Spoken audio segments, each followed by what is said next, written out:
Agora 7 horas 25 minutos, 7h25, nosso convidado especial desta segunda-feira é o deputado estadual Pepe Vargas. Pepe, muito obrigado pela tua gentileza em nos atender nesta manhã de segunda-feira. Como vai? Tudo bem? Bom dia. Bom dia, Maicon. Bom dia a você também que nos assiste aqui pelo Jornal da Manhã da Jovem Pan. É um prazer falar contigo, Maicon. Prazer é recíproco, Pepe. Pepe, amanhã terá o lançamento da Frente Parlamentar em Defesa dos Direitos dos Usuários para agregar parlamentares para se debater e fiscalizar todo o novo processo de concessão de rodovias estaduais, ou simplesmente dizendo, os novos pedágios que vão agregar aqui na nossa região da Serra, Vale do Caí, enfim. Como vai funcionar esse trabalho? De onde surgiu essa ideia? Você que também sugeriu a realização de audiências públicas junto com a sociedade para debater esse sistema de concessão aqui no estado do Rio Grande do Sul. Bom, o Rio Grande do Sul tem um histórico em torno desse tema de pedágios, um histórico que deixou, inclusive, sequelas e marcas profundas em diversas comunidades que ficaram ilhadas, comunidades isoladas, inclusive, comunidades que tiveram, inclusive, perda de dinamismo econômico em função de colocação de praças de pedágio em locais que muitas vezes atrapalharam esse desenvolvimento. E agora o governo do estado, como tu mesmo fazia referência, pretende fazer uma nova rodada de concessões rodoviárias. Em outras palavras, estabelecer mais pedágios. São 1.131 quilômetros de estradas que serão pedagiadas. Nesses 1.131 quilômetros existem atualmente 12 praças de pedágio administradas pela Empresa Gaúcha de Rodovias, uma empresa pública do estado do Rio Grande do Sul. E além dessas 12, teremos mais 10 praças de pedágio instaladas. Serão 22 praças de pedágio, em 3 blocos de concessão. Um bloco que pega a Serra, aqui os municípios da Serra, no seu trajeto em direção à região metropolitana. Um outro bloco que pega municípios da região metropolitana, do Vale do Paranhana e da região das Hortênsias. E um terceiro bloco que pega municípios da região do Planalto, como é o caso de Passo Fundo, Erechim, vindo em direção a Amaral e até Casca, e dali em diante pega a estrada ali, a RS 129, que desce para o Vale do Taquari.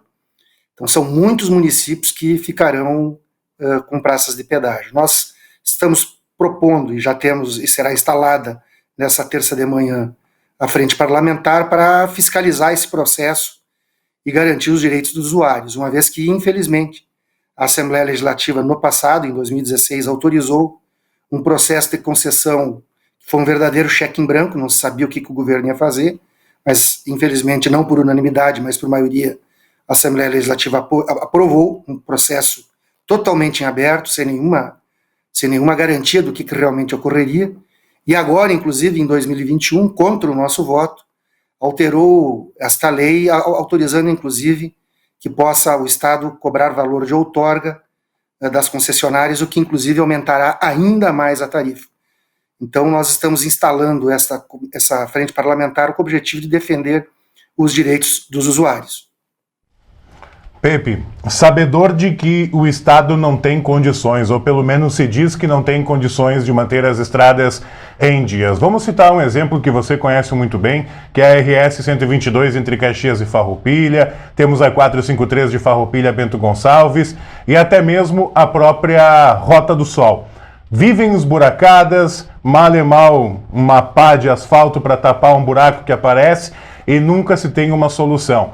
À frente, no material de divulgação do lançamento de amanhã, já se diz que não é contra os pedágios, mas sim a favor dos usuários. O que quer dizer essa frase? Não ser contra os pedágios, mas ser sim a favor dos usuários das rodovias.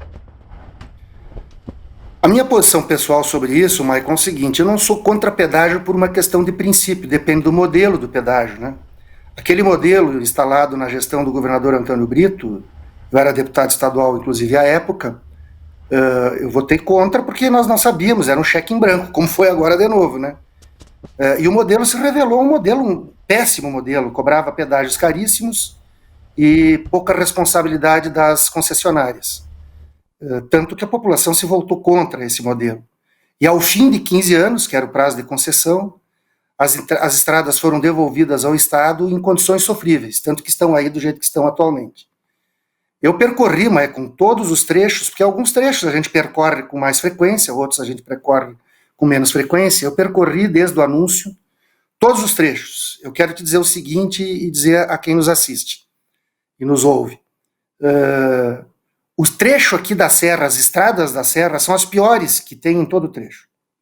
É impressionante como o governo do Estado maltrata uma região tão importante para o desenvolvimento econômico e social do Estado. Nos trechos que são pedagiados pela EGR, as estradas estão em boas condições. Fora dos trechos pedagiados, há trechos em boas condições também. Aqui na Serra, em péssimas condições, como tu mesmo levantaste. Então, o problema todo é o modelo de pedágio que está sendo proposto. As pessoas precisam saber o que está sendo proposto e o que acontecerá. Primeiro, a concessão é por 30 longos anos, 30 anos. Haverão mais pedágios. Por exemplo, para quem sai de Caxias, Bento, Farroupilha, Garibaldi, para ir em direção à região metropolitana, vai ter 2 pedágios para ir e 2 para voltar, porque serão pedágios bidirecionais. Além do pedágio que tem ali em Portão, que vai vir aqui para Bom Princípio, vai trocar de lugar, será instalada uma praça de pedágio entre Carlos Barbosa e São Vendelino e uma outra praça de pedágio entre Farroupilha e São Vendelino. Então serão 2 praças, pagamento na ida e na volta. Conforme o preço, isso poderá custar para ir e voltar a Porto Alegre, por exemplo, R$30 por viagem. Poderá acontecer isso. O governo, como eu já falei, quer cobrar um valor de outorga. Por quê? Porque ele quer fazer um caixa imediato. A empresa que vencer vai ter que passar um valor para o Estado. Então o governo quer fazer caixa. Quem é que vai pagar esse caixa? Os usuários. Porque isso vai para o preço da tarifa e ao longo do tempo nós vamos pagar esse valor de outorga. Primeira questão, não deveria ter valor de outorga. Segunda questão, a taxa de lucro embutida para as concessionárias é altíssima, é 9,02%. Eu ouso dizer que só banco dá mais lucratividade do que dará esse tipo de modelo. Terceiro lugar, as responsabilidades das concessionárias, além da conservação, são extremamente tímidas. Neste bloco aqui da Serra, a concessionária terá que fazer 5 quilômetros de ampliação em média por ano. Eu vou repetir. O que são ampliações? Duplicações de rodovias. Tá? 5 quilômetros por ano. Ou seja, não é nada. É 5 quilômetros por ano. Então vai fazer 146 quilômetros de duplicação em 30 anos. Os trechos que forem duplicados, no momento que for duplicado, automaticamente a tarifa aumenta em 30%. Então essas são algumas questões. Hoje, nos pedágios da EGR, existem isenções para aquela população que fica bem no entorno da praça de pedágio, que mora ali do lado do pedágio e precisa passar ali mais de uma vez por dia. Essas isenções acabarão. Essas pessoas poderão ter um desconto de usuário frequente que será de, no máximo, 15%. Então, se a tarifa for R$10, eles vão ter que pagar R$ 8,50 todos os dias. E todas as vezes que passarem pela cancela. R$ 8,50 se passarem mais de 20 vezes por mês. Então tem muitos problemas nesse modelo. Esse modelo não é adequado. O governo colocou em consulta pública dia 18 de junho. E agora, nesta terça-feira, vai ter audiência pública que o próprio governo está chamando para discutir o bloco 1, na quarta-feira, bloco 2, na quinta-feira, bloco 3. Sempre às 14 horas. Eu pergunto, quem é que poderá participar de uma audiência pública às 14 horas? Então, o governo faz um processo extremamente assodado, não discute com as comunidades. Eu estive no sábado, no Vale do Taquari, ali no município de Encantado, e pude ver que tem comunidades que já se mobilizaram e foram fazer protesto na frente de praças de pedágio já existentes. Então tem muitos problemas a serem aparados aí. É preciso exigir mais dessas concessionárias, é preciso que o governo desista de fazer esse processo de forma tão assodada, porque em setembro ele já quer lançar edital de licitação. O governo contratou o Banco Nacional de Desenvolvimento Econômico e Social para fazer uma modelagem. Mas o BNDES, ele não é uma agência de desenvolvimento de projetos de engenharia e tampouco uma agência de lançamento de editais de licitação para concessões. Então, o que o BNDES fez? Ele não tem pessoal técnico para fazer esse estudo. Então, o BNDES terceirizou o estudo, ele contratou 2 empresas, uma na área de engenharia, uma na área da advocacia, 2 empresas que atuam no mercado justamente prestando assessoramento para outras empresas que disputam concessões, e foram essas empresas que fizeram o estudo. Por isso que o modelo é generoso para com as concessionárias e muito carrasco para com os usuários. Então, este modelo, infelizmente, não tem como apoiar.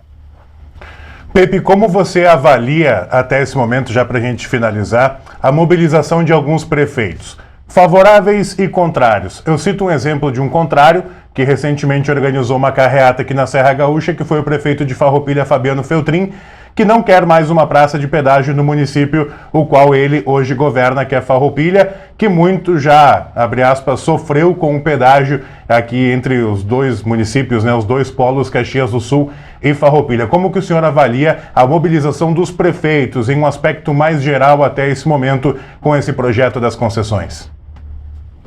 Eu não vi nenhum prefeito até agora abertamente defender esse modelo. O que eu tenho visto são 2 tipos de comportamentos. Um, que é de buscar informações, temos que discutir melhor, temos que saber melhor como será isso. E essa posição, né, posição como o prefeito Fabiano Feltrin, que eu parabenizo, inclusive, por ele defender a sua comunidade nesse sentido, que já se coloca abertamente contra, porque provavelmente estudou, já viu como é que é. Os documentos que estão em consulta pública, Maicon, são documentos que envolvem milhares de páginas. As pessoas podem entrar no site lá do governo do estado e procurar os documentos, mas são milhares de páginas, tem planilhas de Excel pra caramba, tem estudos complexos. Desde o dia 19, nós estamos estudando isso. Quando eu digo nós, não eu exclusivamente. Eu e mais um corpo de assessoramento que a gente constituiu para estudar esse assunto. Eu quero lhe dizer que nós não concluímos a leitura de todos os documentos ainda. Se tu me perguntar se eu sei todos os detalhes, eu ainda não sei todos os detalhes. Imagina o cidadão, eu que sou deputado e tenho facilidade de acesso a esse material, e tenho o dever e a obrigação, e tenho tempo, inclusive, para poder estudar questões dessa natureza. Agora, você imagina o cidadão que todo dia vai para o seu trabalho não envolve estudar questões legais e de propostas legislativas ou de decisões administrativas de um governo, como é o dever e a obrigação de um deputado. Então, ele não tem tempo para examinar isso aí. Ele não vai saber o que está sendo feito. Então, esse é um problema sério. Nós encaminhamos na sexta-feira, eu sou líder da bancada do nosso partido na Assembleia Legislativa, em nome da bancada eu encaminhei um documento ao governador, relatando os problemas destas audiências que ele está chamando agora terça, quarta e quinta.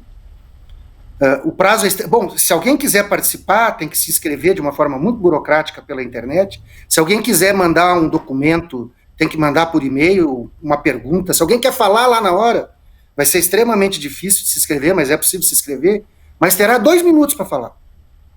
E a parte que as comunidades poderão falar terá em torno de 1 hora de duração, que são 3 horas de audiência. O que alguém vai dizer em 2 horas de um processo, em 2 minutos de um processo como esse? Então nós encaminhamos um ofício ao governador pedindo que ele dê mais prazo para as pessoas estudarem os documentos que estão em consulta pública, que faça mais de uma audiência. O ideal era a gente ter uma audiência em Farroupilha, uma em Caxias, uma em Bento Gonçalves, uma em Garibaldi, em Carlos Barbosa, enfim, ou pelo menos, né, mais próxima, para que a comunidade possa discutir e que o governo possa ouvir a comunidade, porque ele não vai ouvir.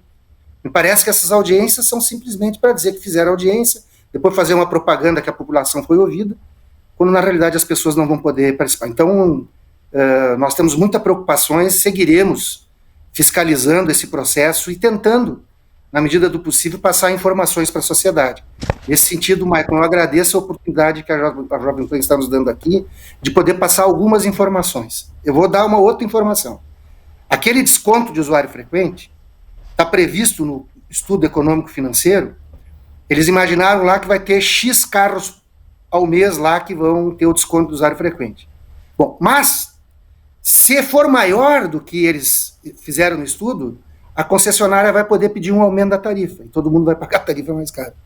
Então, assim, é algo que, obviamente, a concessionária, a ela, é uma generosidade imensa, poucas exigências. Olha, se passar os pedágios para a administração de um consórcio dos municípios aí da região, eu tenho certeza E os municípios fazem muito mais do que 5 quilômetros por ano de duplicações de rodovias. Muito mais.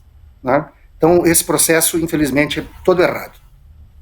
Essa frente parlamentar será lançada amanhã, dia 13 de julho, às 8h30 da manhã, no Salão Júlio de Castilhos da Assembleia Legislativa.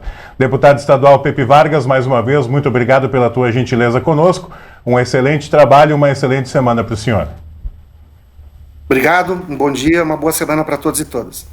Agora 7h41, 7h41.